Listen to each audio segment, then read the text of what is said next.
आपली संस्कृती अत्यंत प्राचीन आहे। हजारो ऋषीमुनी या देशात होऊन गेले। जंगलात राहून त्यांनी विविध प्रकारच्या साधना केल्या। साऱ्या निसर्गावर त्यांनी प्रेम करायला शिकवले। महर्षी व्यासांनी जनमेजय राजाला तुलसीचे आख्यान सांगितले। ते म्हणाले, ज्याच्या द्वारी तुलसी असते ते घर खरोखर धन्य धन्य होय। तुळशीची पूजा करणारे लोक पुण्यवान असतात। त्यांच्या मनात अपवित्र विचार येत नाही। तुलसी पूजनाने भगवान श्रीकृष्ण सुखी होतात। रोज तुळशीला पाली घालणारे कधी दुःखी होत नाहीत। तुळशीची पूजा करणारे श्रीकृष्णाला पूज्य असतात। भगवान श्रीकृष्ण म्हणतात, मी भक्तांच्या हृदयात मंदिरात राहतो, साधू संतांच्या संगतीत राहतो आणि जिथे तुळशीचे मनोभावे पूजन केले जाते तिथे माझे वास्तव्य असते। वैकुंठाची तुळस संतांनी भूलोकी आणली। तुळस ही श्रीकृष्णास अत्यंत प्रिय आहे। कार्तिक शुद्ध द्वादशीच रुक्मिणीने श्रीकृष्णास वरिले। त्यावेळीपासून तुळशीच्या विवाहाची प्रथा निर्माण झाली। भारतात सर्वत्र तुळशी विवाह सोहळा साजरा करण्यात येतो। भगवान विष्णूंना तुळस ही अत्यंत प्रिय आहे। जर आपल्याला एखादी वस्तू देवाला अर्पण करायची असेल तर ती आपण तुळशी रोपाच्या मुळापाशी अर्पण करा। ती वस्तू आपल्या इष्ट देवतांकडे पोहोचवण्याचं काम हे तुळशी माता करत असते। तर दिवाळी संपली की सर्वांना वेध लागतात ते तुळशीच्या लग्नाचे। दिवाळी सण झाल्यानंतर दरवर्षी तुळशीचे लग्न थाटामाटात लागले जाते। घराच्या अंगणामध्ये घराच्या तुळशी वृंदावनाला सजवण्यात येते। तुळशी वृंदावन तसेच कुंडी रंगवून त्यावरती राधाकृष्णचे चित्र काढण्यात येते। कार्तिक शुद्ध एकादशीपासून ते कार्तिक पौर्णिमेपर्यंत तुळशी विवाह करण्याचा मुहूर्त असतो। तर तुळशीचे दर्शन पापनाशक असून आणि तिची पूजा व विवाह केल्यास कन्यादानाचे पुण्य मिळते व मोक्ष प्राप्त होते। तर आजच्या व्हिडिओमध्ये आपण तुलसी विवाह साध्या आणि सोप्या पद्धतीने आपण घरच्या घरी कसे करू शकतो, त्याचबरोबर तुलसी विवाहाचा मुहूर्त काय असणार आहे, तुलसी विवाह आपण कधी करायचा आहे, याची सर्व माहिती मी आजच्या व्हिडिओमध्ये तुमच्यासाठी घेऊन आलेली आहे। नमस्कार, मी पूजा, तुम्हा सर्वांचं स्वागत करत आहे पूजाज कॉर्नरमध्ये। शुभ कार्यांची सुरुवात तुलसी विवाह म्हणजेच देव उठणी एकादशीपासून होते। हिंदू धर्मात तुलसीला अत्यंत पवित्र मानले जाते। कार्तिक महिन्यात देव उठणी एकादशीला भगवान विष्णूंचा तुळशी मातेशी विवाह होतो। तर कार्तिक महिन्यात येणाऱ्या देव उठणी एकादशीच्या दिवशी भगवान विष्णू जागे होतात असे मानले जाते। काही लोक द्वादशीच्या दिवशी तुळशी विवाह करतात। तर यावर्षी तुळशी विवाह कधी आहे आणि कसा करायचा हे आपण जाणून घेऊयात। पंचांगानुसार कार्तिक महिन्याच्या शुक्ल पक्षातील द्वादशी तिथी 23 नोव्हेंबर रोजी रात्री 9:01 सुरू होणार आहे आणि दुसऱ्या दिवशी 24 नोव्हेंबर रोजी संध्याकाळी 7:06 संपणार आहे। त्यामुळे 24 नोव्हेंबर रोजी तुळशी विवाहाचा उत्सव साजरा केला जाणार आहे। तर तुळशी विवाहासाठी लागणारं साहित्य आपण पाहून घेऊया। तर इथे एका तांबणामध्ये मी देवीचा मुखवटा घेतलेला आहे। तुळशी विवाहासाठी तुम्हाला जर देवीचा मुखवटा लावायचा नसेल तर तुम्ही नाही घेतला तरीही चालेल। गणपती बाप्पा घेतलेले आहेत, मी माता लक्ष्मीची मूर्ती घेतलेली आहे, सर्व देवांची म्हणून मी एक सुपारी घेतलेली आहे। त्याचबरोबर आपल्या देवघरामध्ये जी बाळकृष्णाची मूर्ती असते, बाळकृष्णाची मूर्ती घ्यायची आहे आपल्याला। हळद, कुंकू, पळी, ताम्हण, फुलपात्र, अंतरपाटासाठी कपडा लागणार आहे, हळकुंड, फराळाचे साहित्य घ्यायचं आहे आपल्याला, अष्टगंध, गहू, तांदूळ अक्षदांसाठी रंगीत करावेत। तर त्याचबरोबर जानव्याचा जोड घेतलेला आहे, लाह्या, तुपाचा एक दिवा आपल्याला लावून घ्यायचा आहे। त्याचबरोबर 4 ऊस, बोरे, चिंचा, नागवेलीची पाने, सुपाऱ्या, खारीक, बदाम, तुळशीची एक कुंडी आपल्याला लागणार आहे। तर इथं मी भगवान विष्णूंचा फोटोही घेतलेला आहे, त्यासाठी पिवळं पितांबर घेतलेला आहे, गुळ खोबऱ्याचा नैवेद्य घेतलेला आहे, कापूर घेतलेला आहे, एक तांब्या आपल्याला स्वच्छ पाण्याने भरून घ्यायचा आहे कारण आपण कलश स्थापना करणार आहोत।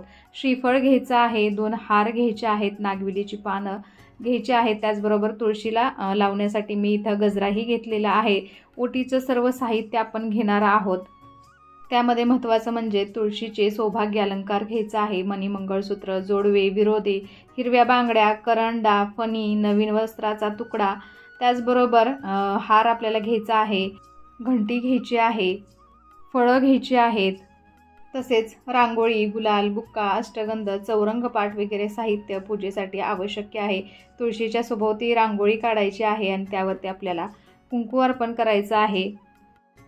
तर आपल्या घरातील कन्या मानून घरातील तुळशी वृंदावनाची म्हणजे तुळशीचे रोप असलेल्या वृंदावनाची किंवा कुंडीची आपण रंगरंगोटी करायची आहे, तिला छान सजवायचं आहे। स्नान करून तुळशीची आणि श्रीकृष्णाची पूजा करायची आहे। तर एक नवं ब्लाऊज पीस घेतलेला आहे, त्याच्या साहाय्याने मी अशी तुळशी वृंदावनासाठी साडी तयार केलेली आहे। तर ती साडी मी तुळशी वृंदावनाला नेसवून घेत आहे।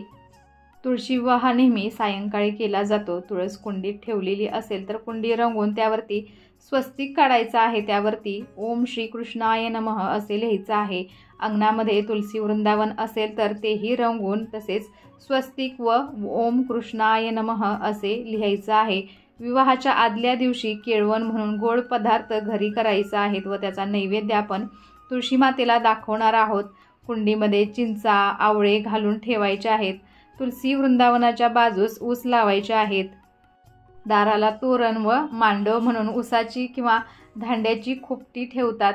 पूजेचे उपचार समर्पण म्हणून विष्णूला जागे करतात व त्यानंतर बाळकृष्ण व तुळस या दोघांमध्ये अंतरपाठ धरून मंगलाष्टक म्हणून त्यांचा विवाह लावला जातो।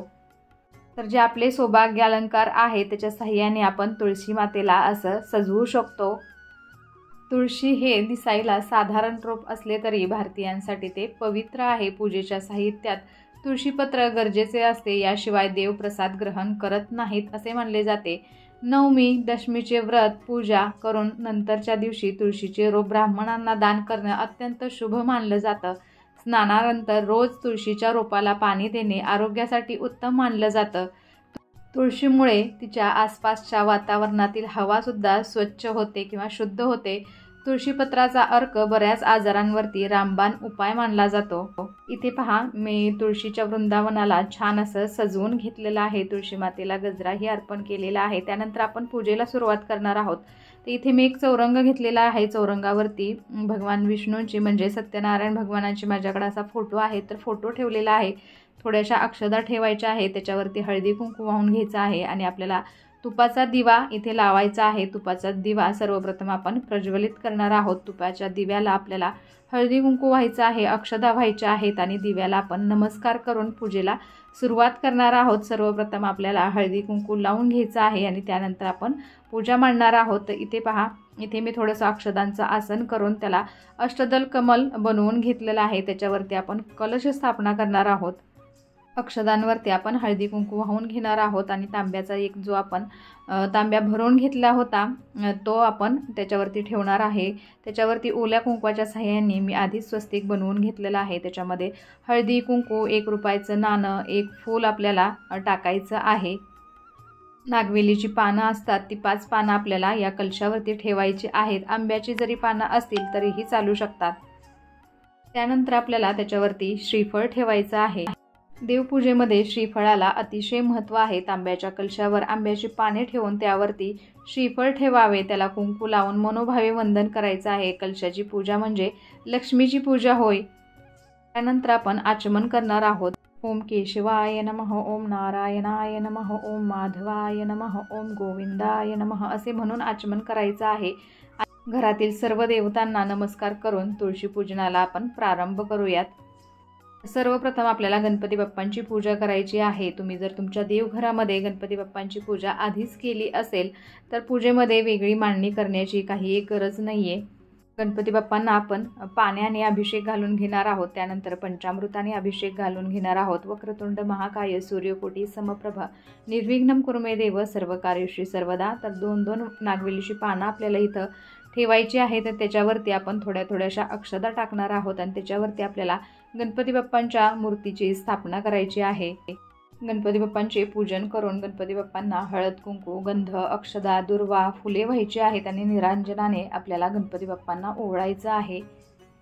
नंतर माता लक्ष्मीलाही मी अभिषेक घालून घेतलेला आहे। त्यांची ही स्थापना मी विड्याच्या पानावरती अशी केलेली आहे। त्याचबरोबर ही जी सुपारी घेतलेली आहे ती सर्व देवतांची म्हणून एक सुपारी घेतलेली आहे।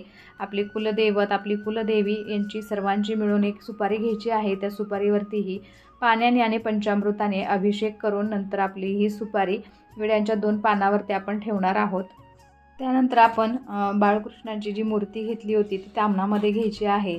बाळकृष्णाच्या मूर्तीवरती आपल्याला पाण्याने आणि पंचामृताने अभिषेक घालून घ्यायचा आहे। ओम नमो भगवते वासुदेवाय, ओम नमो भगवते वासुदेवाय असा मंत्र आपण अभिषेक घालताना बोलायचा आहे। अभिषेक घालून झाल्यानंतर स्वच्छ कपड्याने बाळकृष्णाची मूर्ती आपल्याला पुसून घ्यायची आहे आता इथे विड्याची 2 पानं ठेवलेली आहेत, त्याच्यावरती अक्षता ठेवून त्याच्यावरती नवीन वस्त्र आपण बाळकृष्णाच्या मूर्तीला घालून घेणार आहोत। बाळकृष्णाच्या मूर्तीची स्थापना आपल्याला अक्षदांवरती करायची आहे। बाळकृष्णांना आपण मुकुट घालून घेणार आहोत। त्यानंतर अष्टगंध, हळद, कुंकू आपण सर्व बाळकृष्णाच्या मूर्तीला लावून घ्यायचे आहेत।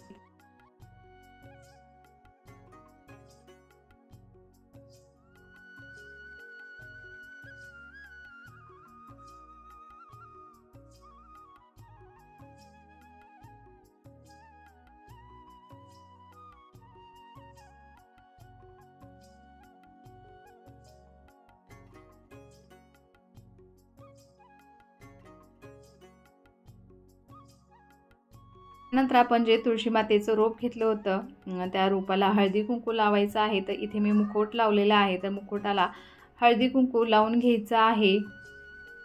बऱ्याच ठिकाणी या विवाहामध्ये बाळकृष्णाला आणि तुळशीला चढती हळद लावली जाते, म्हणजे जी तुळशीची पानं आहेत त्यांना ओली हळद आपण लावणार आहोत आणि बाळकृष्णालाही आपण ओली हळद विवाहाच्या आधी लावून घ्यायची आहे।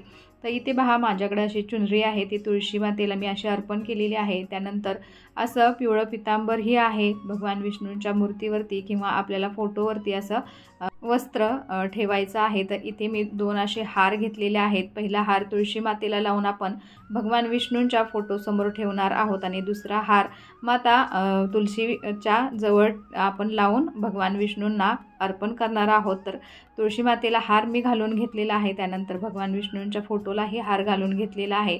त्यानंतर इथे मी गुळ खोबऱ्याचा नैवेद्य सर्व पूजेसाठी ठेवलेला आहे। आपल्याला खणा नारळाने माता तुलसीची ओटी भरायची आहे।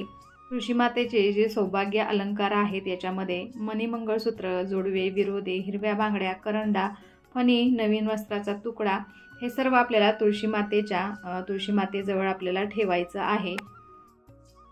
घरातील सर्व लोकांच्या हातावरती आपल्याला रंगीत अक्षदा द्यायच्या आहेत आणि एक एक फूल द्यायचं आहे।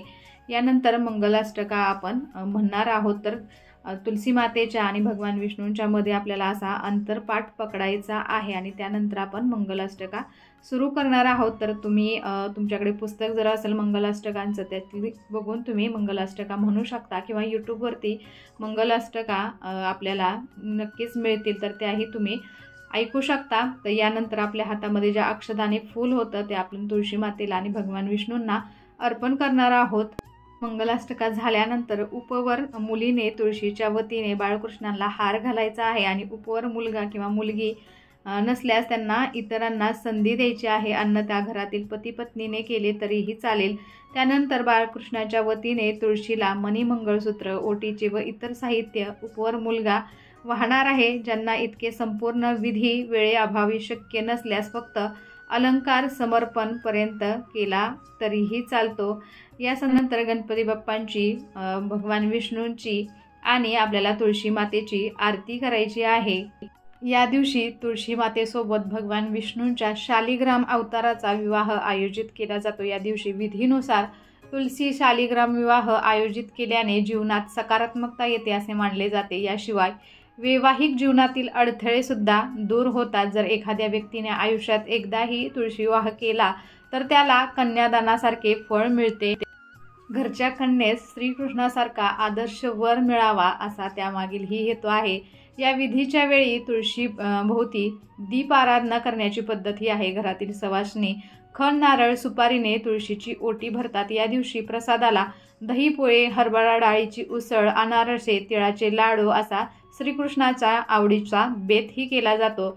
लहान मुले फुलभाज्या, अनार किंवा फटाके उडवून आनंद साजरा करतात। तर कसा वाटला तुम्हाला आजचा व्हिडिओ मला नक्कीच कमेंट करून सांगा आणि अशा छान छान व्हिडिओसाठी पूजाच कॉर्नरला सबस्क्राईब करायला विसरू नका। त्याचबरोबर बेल आयकॉन हे क्लिक करा जेणेकरून तुम्हाला माझे नवनवीन व्हिडिओज असेच पाहता येतील। चला तर मग भेटूया अशाच एका छानशा व्हिडिओ बरोबर। तोपर्यंत धन्यवाद। श्री स्वामी समर्थ।